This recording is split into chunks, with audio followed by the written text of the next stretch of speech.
भगवान श्री स्वामीनारायण के चरणों में प्रणाम करता हूं। भगवान श्री स्वामीनारायण की कृपा से वड़ताल धाम में द्विशताब्दी समारोह का भव्य आयोजन चल रहा है। वहां देश विदेश से सभी हरिभक्त आए हुए हैं और स्वामीनारायण की तो परंपरा रही है, सेवा के बिना उनका कोई काम आगे नहीं होता है। आज लोग भी बढ़ चढ़ करके सेवा कार्यों में अपना योगदान दे रहे हैं। मैंने पिछले कुछ दिनों में टीवी पर इस समारोह की जो तस्वीरें देखी, मीडिया में, सोशल मीडिया में जो वीडियो देखे, वो देखकर मेरा आनंद अनेक गुना बढ़ गया। साथियों, वड़ताल धाम की स्थापना के 200 वर्ष ये द्विशताब्दी समारोह ये केवल एक आयोजन या इतिहास की तारीख नहीं है। ये मेरे जैसे हर व्यक्ति के लिए जो वड़ताल धाम में अनन्य आस्था के साथ बड़ा हुआ है, उसके लिए बहुत बड़ा अवसर है। मैं मानता हूं हमारे लिए ये अवसर भारतीय संस्कृति के शाश्वत प्रवाह का प्रमाण है।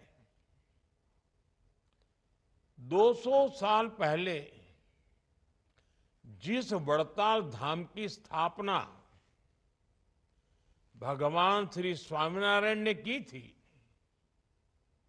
हमने आज भी उसकी आध्यात्मिक चेतना को जागृत रखा है।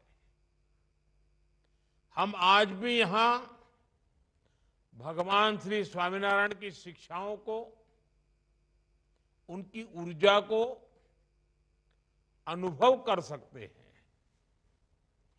मैं सभी संतों के चरणों में प्रणाम करते हुए आप सभी और सभी देशवासियों को द्विशताब्दी समारोह की बधाई देता हूं। मुझे खुशी है कि भारत सरकार ने इस मौके पर 200 रुपये का चांदी का एक सिक्का और स्मारक डाक टिकट भी जारी किया है। ये प्रतीक चिन्ह आने वाली पीढ़ियों के मन में इस महान अवसर की स्मृतियों को जीवंत करते रहेंगे। साथियों, भगवान स्वामीनारायण से जुड़ा हर व्यक्ति जानता है कि इस परंपरा से मेरा संबंध कितना गहरा है। हमारे राकेश जी बैठे हैं वहां, उनसे मेरा नाता कैसा है, कितना पुराना है, वो कभी आपको बताएंगे। ये रिश्ता आत्मिक भी है, आध्यात्मिक भी है और सामाजिक भी है। जब मैं गुजरात में था, तब संतों का सानिध्य और सत्संग मेरे लिए सहज उपलब्ध रहता था। वो मेरे लिए एक सौभाग्य की पल होती थी और मैं भी उस पल को जी भर के जीता था। स्वामीनारायण भगवान की कृपा से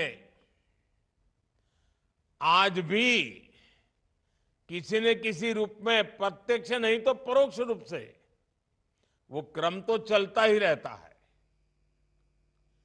कई अवसरों पर मुझे संतों के आशीर्वाद का सौभाग्य मिलता रहा है। राष्ट्र के लिए सार्थक चिंतन का अवसर मिलता रहा है। मेरी इच्छा थी कि मैं आज स्वयं वड़ताल धाम इस पवित्र उत्सव में उपस्थित होता। મારી ઈચ્છા તો ઘણી હતી, તમારા બધા વચ્ચે બેસું, જૂની જૂની બધી વાતો યાદ કરું, અને સ્વાભાવિક છે તમને ગમે મને ગમે, लेकिन जिम्मेदारियां और व्यस्तता के चलते ये संभव नहीं हो सका। लेकिन मैं हृदय से आप सबके बीच ही हूं। मेरा मन अभी पूरी तरह से वड़ताल धाम में ही है। साथियों, श्रद्धेय संतगण, हमारे भारत की ये विशेषता रही है कि यहां जब जब भी मुश्किल समय आया है, कोई न कोई ऋषि, महर्षि, संत, महात्मा उसी काल में अवतरित हुआ है। भगवान स्वामीनारायण का आगमन भी एक ऐसे समय में हुआ था जब देश सैकड़ों वर्ष की गुलामी के बाद कमजोर हो चुका था, अपने आप में विश्वास खो चुका था, खुद को ही कोसने में डूबा हुआ था। तब भगवान स्वामीनारायण ने हमें, उस कालखंड के सभी संतों ने हमें नई आध्यात्मिक ऊर्जा तो दी ही, उन्होंने हमारे स्वाभिमान को जगाया, हमारी पहचान को पुनर्जीवित किया। इस दिशा में शिक्षापत्री और वचनामृत का योगदान बहुत बड़ा है। उनकी शिक्षा को आत्मसात करना, उसे आगे बढ़ाना, ये हम सबका कर्तव्य है। मुझे खुशी है कि वड़ताल धाम आज इसी प्रेरणा से मानवता की सेवा और युग निर्माण का बहुत बड़ा अधिष्ठान बन चुका है। इसी वड़ताल धाम ने हमें वंचित समाज से सगराम जी जैसे भक्त दिए हैं। आज यहां कितने ही बच्चों के भोजन का, आवास का, शिक्षा का, और इतना ही नहीं, दूर सुदूर जंगलों में भी सेवा के कई प्रकल्प आप सबके माध्यम से चल रहे हैं। आदिवासी क्षेत्रों में बेटियों की शिक्षा जैसे महत्वपूर्ण अभियान आप लोग चला रहे हैं। गरीबों की सेवा, नई पीढ़ी का निर्माण, आधुनिकता और अध्यात्म को जोड़कर भारत की संस्कृति का संरक्षण, आज बेहतर भविष्य के लिए जो अभियान चल रहा है, स्वच्छता से लेकर पर्यावरण तक, मैंने जितने भी आह्वान किए हैं, मुझे खुशी है कि आप सब संतों ने, भक्तों ने मुझे कभी निराश नहीं किया। मेरी हर बात को आपने अपनी खुद की बात मान लिया, अपनी स्वयं की जिम्मेदारी मान लिया और आप जी जान से उसको पूरा करने में लगे रहे। मुझे बताया गया है, जो मैंने पिछले दिनों एक आह्वान किया था, एक पेड़ मां के नाम। अपनी પોતાની માના નામે एक वृक्ष वावવાનું, एक पेड़ मां के नाम। इस अभियान में स्वामीनारायण परिवार ने 1 लाख से ज्यादा वृक्षारोपण किया है। साथियों, हर व्यक्ति के जीवन का एक उद्देश्य होता है, लाइफ का कोई पर्पज होता है।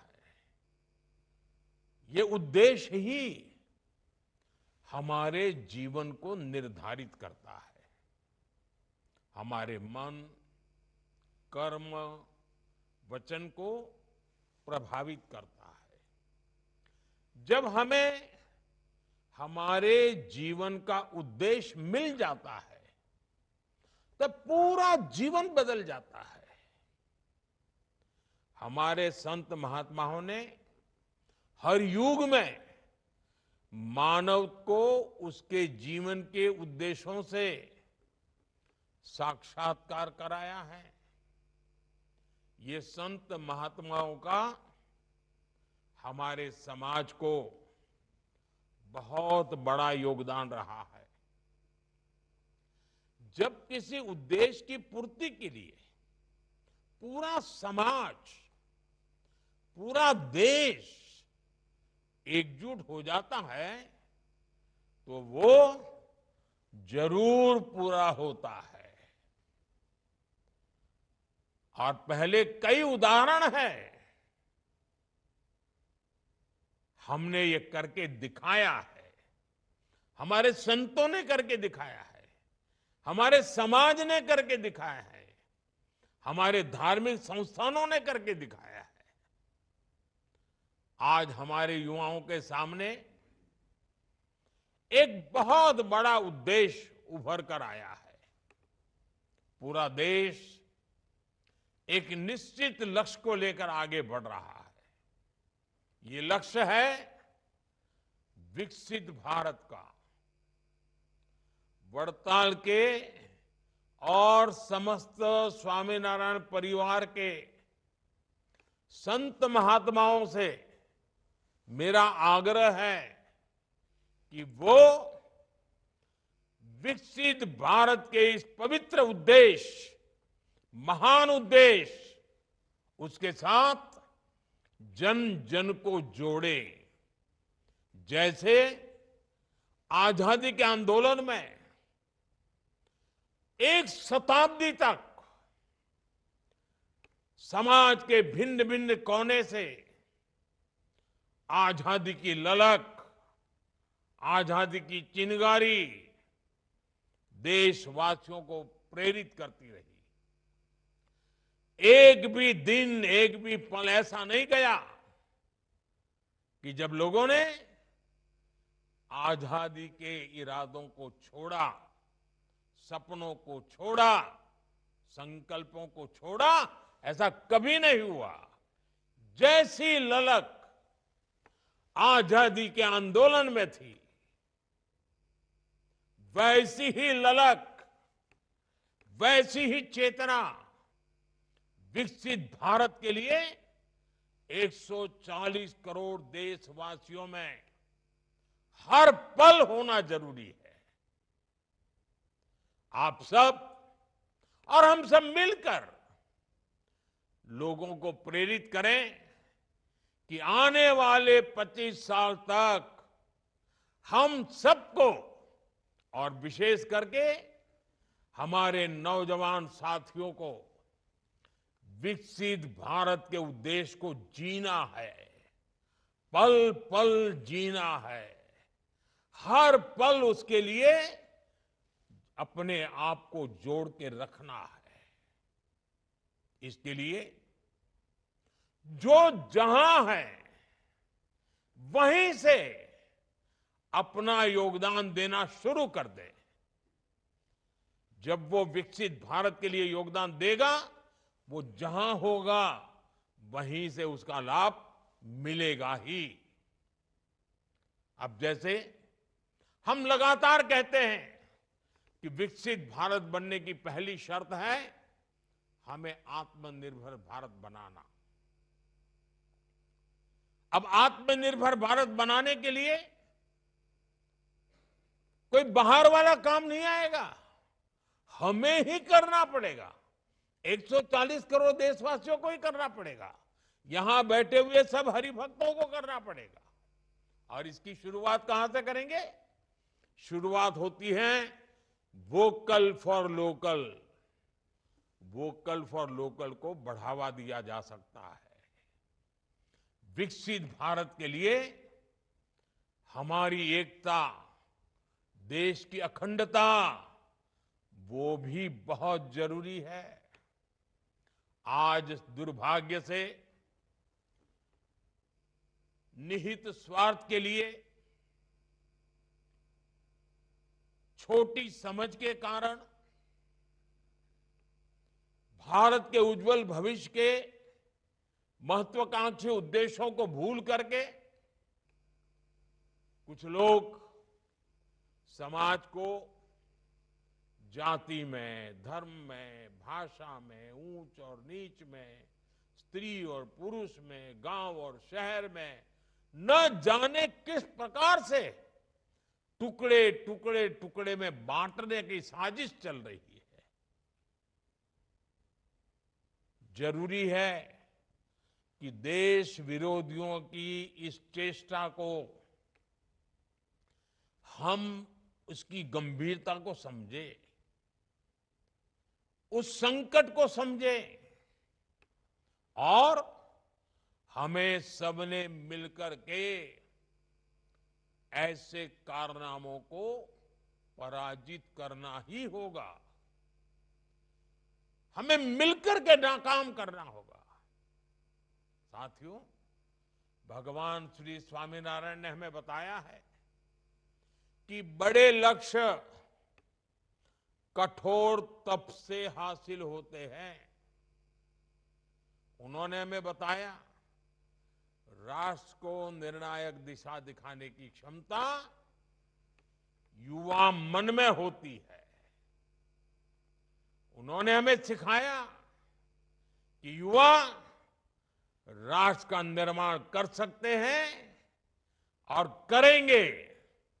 इसके लिए हमें सशक्त, समर्थ और शिक्षित युवाओं का निर्माण करना होगा। विकसित भारत के लिए हमारे युवा सशक्त होने चाहिए। स्किल्ड युवा हमारी सबसे बड़ी ताकत बनेंगे। हमारे युवाओं की ग्लोबल डिमांड और बढ़ने वाली है। आज मैं विश्व के जिन जिन नेताओं से मिलता हूं, ज्यादातर नेताओं की अपेक्षा रहती है कि भारत के युवा, भारत का स्किल्ड मैन पावर, भारत के आईटी सेक्टर के नौजवान उनके देश जाएं, उनके देश में काम करें। पूरा विश्व भारत के युवाओं के सामर्थ्य से आकर्षित है। ये युवा देश ही नहीं बल्कि विश्व की जरूरतें भी पूरी करने के लिए तैयार होंगे। इस दिशा में भी हमारे प्रयास राष्ट्र निर्माण में बहुत सहायक होंगे। मैं एक और आग्रह भी आपसे करना चाहता हूं। स्वामीनारायण संप्रदाय हमेशा नशा मुक्ति पर बहुत काम करता रहा है। युवाओं को नशे से दूर रखना, उन्हें नशा मुक्त बनाने में हमारे संत, महात्मा, हरिभक्त बहुत बड़ा योगदान कर सकते हैं। युवाओं को नशे से बचाने के लिए ऐसे अभियान और ऐसे प्रयास हमेशा जरूरी होते हैं, हर समाज में जरूरी होते हैं, देश के हर कोने में जरूरी होते हैं और ये हमें निरंतर करना होगा। साथियों, कोई भी देश अपनी विरासत पर गर्व करते, उसका संरक्षण करते हुए ही आगे बढ़ सकते हैं। और इसलिए हमारा तो मंत्र है, विकास भी विरासत भी।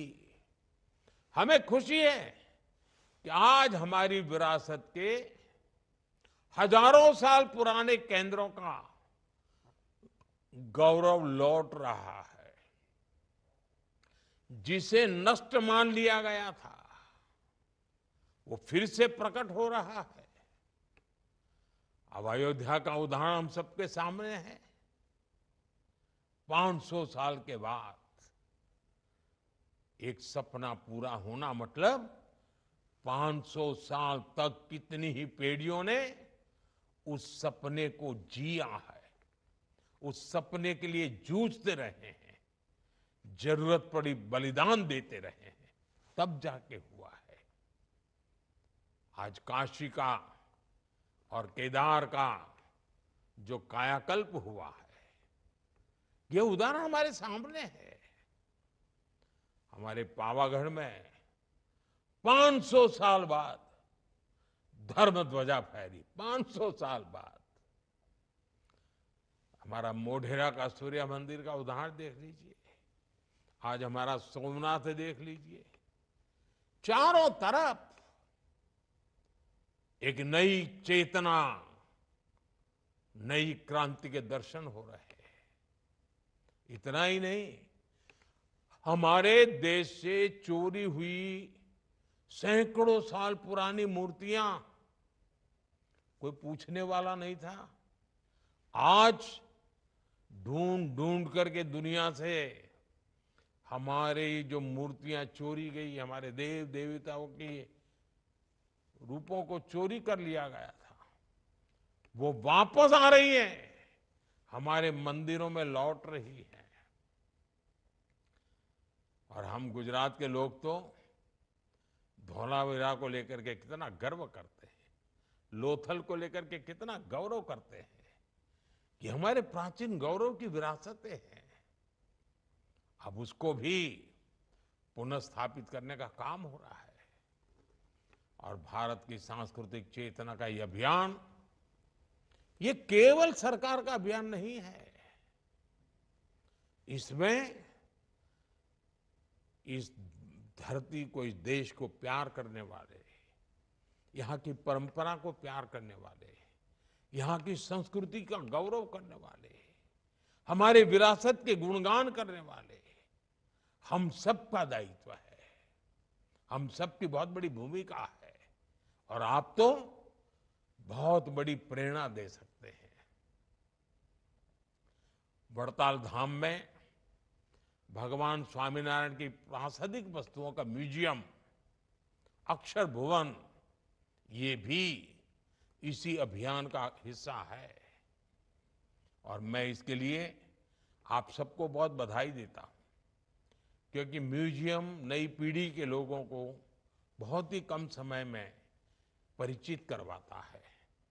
मुझे विश्वास है अक्षर भुवन भारत के अमर आध्यात्मिक विरासत का एक भव्य मंदिर बनेगा।